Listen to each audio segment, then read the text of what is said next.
మీరు ప్రతిపక్ష పార్టీలో కొద్దిగా మీరు మా యొక్క హక్కులను రక్షించాల్సినటువంటి బాధ్యత మీ మీద ఉన్నది సార్ స్పీకర్గా.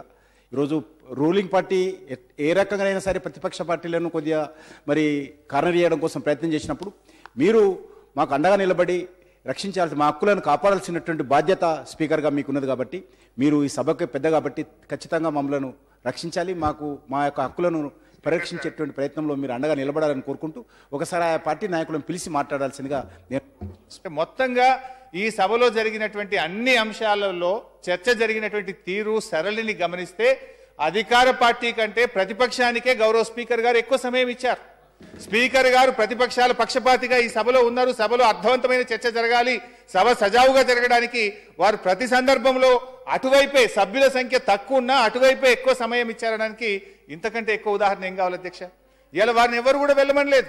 వాళ్ళంతా వాళ్ళే సభకు వస్తే ప్రతిరోజు క్లీన్ బోర్డులు అవుతున్నాము, ప్రతిరోజు కూడా మేము ఎక్కడ కూడా ప్రభుత్వాన్ని ఏమి అనలేకపోతున్నాము. ప్రభుత్వం చేసే మంచి కార్యక్రమాలు, ఈ ప్రభుత్వం చేసేటువంటి సంక్షేమ కార్యక్రమాలు, పేదల పక్షపాతంగా ఈ ప్రభుత్వం ఉండడం వల్ల వాళ్ళకి మేము తట్టుకోలేకపోతున్నామని వారు సభ నుంచి వారంతా వాళ్ళు పోతే చేయగలిగేది ఏముంటుంది అధ్యక్ష?